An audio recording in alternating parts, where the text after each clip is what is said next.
Hello प्यारे बच्चे, नमस्कार। मैं रवि कुमार एक बार फिर धरुव कोचिंग सेंटर की ओर से कक्षा 10 गणित समांतर श्रेणी प्रश्नावली 5.2 से आज हम नए सूत्र की सहायता से आज हम कुछ क्वेश्चनों को हल करेंगे। जैसे कि हमारी एक वीडियो की सीरीज में हमने 5.1 को पूरा कवर किया है और इस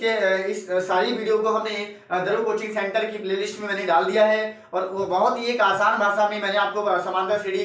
सिखाने की कोशिश कर रहा हूँ। उम्मीद है आप लोग 5.1 प्रश्नावली को सीख गए होंगे। इसी प्रकार जिसने चैनल को सब्सक्राइब नहीं किया है वो जल्द से जल्द धरुव कोचिंग सेंटर को सब्सक्राइब करें और वीडियो को लाइक करें और अपने दोस्तों के साथ शेयर करें। तो जैसा कि हम पुरानी 5.1 प्रश्नावली में हम सीख चुके हैं कि आपका प्रथम पद कैसे निकाला जाता है,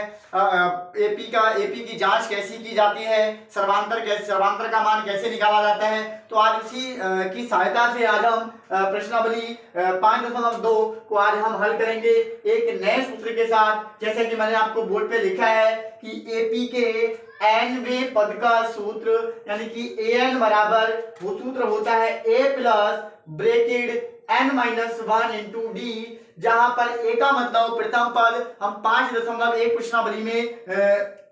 ज्ञात करके आ चुके हैं। जहां पे हमने d का मतलब होता है सर्वांतर भी हमने 5.1 में निकालना सीखा था कि एपी के पदों के बीच का जो अंतर होता है उसी को हम सर्वांतर कहते हैं। अब यहाँ पे आ गया n, तो n का मतलब होता है पदों की संख्या, यानी कि आपके पास कुछ पद लिखे होंगे a1 a2 a3 a4 a5 a6 ऐसे आपको कुछ पद लिखे होंगे। तो n का मतलब होता है उन पदों की संख्या और an आपका लिखा होता है। तो ऐसे हमारे पास an का मतलब होता है किसी भी एपी का एक अंतिम पद। तो यहाँ पे हमने जैसे कि क्वेश्चन में हमें 5.2 प्रश्नावली का पहला प्रश्न जो दे रखा है कि निम्नलिखित सारणी में रिक्त स्थानों को भरिए जहां एपी का प्रथम पद a सर्वांतर d और nवा पद an है। तो आप हम इस सूत्र की सहायता से ये सारे an का मान निकालेंगे। तो आइए हमारे साथ an का मान हम निकालते हैं। तो यहाँ पे हमने सूत्र लिखा है, तो सूत्र होता है an बराबर a plus n-1 into D. तो an हमें निकालना है तो an को an लिखेंगे। तो an बराबर a का मान हमें दिया है 7 प्लस n का मान हमें दिया है 8 माइनस 1 और d का मान हमें दिया है 3। तो आगे हम निकालते हैं an बराबर 7 प्लस 8 में से 1 घटा देंगे तो यहाँ बचेगा आपका 7 गुणा, यहाँ पे आपका गुणा में 3 है तो ये 3 आ जाएगा। तो an बराबर 7 प्लस 3 सत्ते होता है 21 और 21 में अगर हम 7 को जोड़ देते हैं तो an का मान निकल आता है 28। जैसे कि हमें an का मान निकालना था तो an का मान हम निकाल चुके हैं 28, यानी कि an का मतलब अगर हम इस प्रकार से एक गैप बनाएं तो हमारे पास जो लास्ट पद होगा उस एपी का 8वां वो आपका 28 होगा। इसी प्रकार यहाँ पे हमें a का मान दिया है, d का मान निकालना है, n का मान दिया है, an का मान हमें दिया है। तो इनकी सहायता से हम d का मान भी निकालते हैं। तो an बराबर होता है हमारे पास an बराबर a plus n-1 into D. ऐसे हम इसको हल करेंगे तो यहाँ से हमारे पास an का मान हमें दिया है 0 बराबर a का मान हमें दिया है माइनस का 18 प्लस n का मान हमें दिया है 10 माइनस 1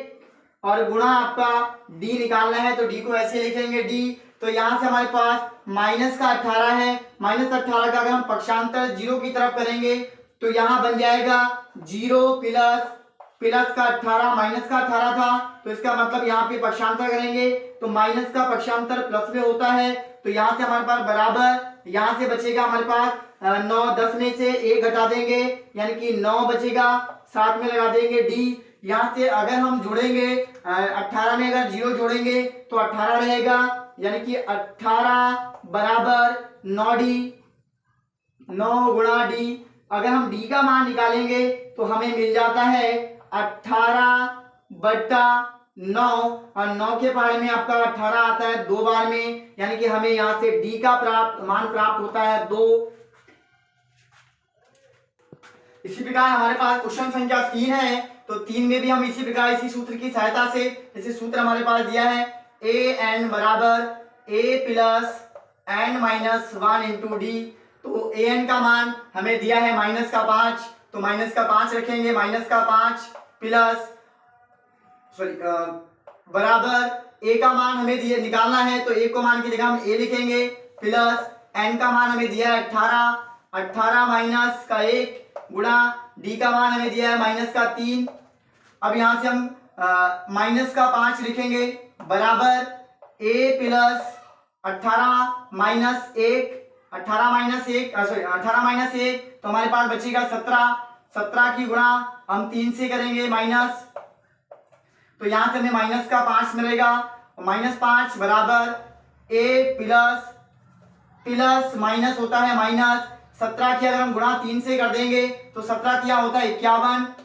इसी प्रकार हम 51 का पक्षांतर कर देंगे 5 की तरफ, तो यहां से हमारे पास हो जाएगा माइनस का 5 और पक्षांतर 51 माइनस का करेंगे तो प्लस का 51 बराबर मिल जाता है हमें ए, और ए का मान अगर हम देखें तो माइनस 5 प्लस का 51, तो यहां से हमें बच जाता है 46 यानी कि 46। इस प्रकार हमें ए का मान मिल जाता है 46। इसी प्रकार हम चौथे क्वेश्चन को भी हल करेंगे, तो जैसे कि हमें ए एन बराबर जो सूत्र दिया है ए एन बराबर A plus N minus 1 into D, तो ए एन हमें यहाँ पे दे रखा है 3.6, तो 3.6 इजी बराबर ए का मान हमें दिया है 18.9 प्लस एन का मान हमें यहाँ निकालना है, तो एन माइनस 1 गुणा डी का मान हमें दिया है 2.5, तो यहाँ से हम क्या करेंगे 18.9 को यहाँ पे लाके माइनस करेंगे, तो यहाँ से हमारे पास होगा 3.6 माइनस हो जाएगा 18.9 आपका प्लस बराबर हो जाएगा हमारे पास n minus 1 multiply 2.5। Sorry mistake हमारी है कि यहाँ पे जो n का जो मान हमें दे रखा है ये भी माइनस का है, माइनस 3.6, तो यहाँ पर आपका ये माइनस है। दोनों को अगर हम ऐड करेंगे तो हमारे पास ये मिल जाता है 6 में, अगर 9 को ऐड करेंगे तो हमारे पास होता है 9 6 15, हासिल लगा 1, 3 में 8 जोड़ेंगे 11, 11 में 1 जोड़ेंगे आपका 12, हासिल लगा 1, और यहां से हमारे पास 1 में 1 जोड़ेंगे 2, तो इसका मतलब हमें यहाँ पे मिल जाता है 22.5 बराबर n माइनस 1 इंटू 2.5, तो यहां से अगर हम n माइनस 1 को निकालें तो n माइनस 1 बराबर हो जाएगा 2.5, यहां नीचे आ जाएगा, तो यहां से हमारे पास निकल के आता है 22.5 बटा 2.5, और पॉइंट से पॉइंट इसका हट जाएगा,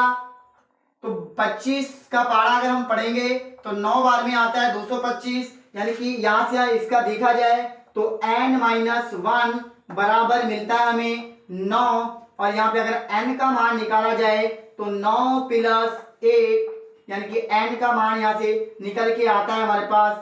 10। तो इसी प्रकार पहले आपका मैंने क्वेश्चन यहाँ पे इसका आंसर लिख दिया है, आप इसकी शॉर्ट लेना चाहें ले सकते हैं। इसी प्रकार दरू कोचिंग सेंटर से बने रहें, दरू कोचिंग सेंटर को लाइक करें, सब्सक्राइब करें और अपने दोस्तों के साथ शेयर करें, और कोई भी डाउट हो तो दरू कोचिंग सेंटर पे आके अपना कमेंट करें ताकि उसका समाधान आपको जल्द से जल्द मिल सके। जय हिंद, जय भारत, नमस्कार।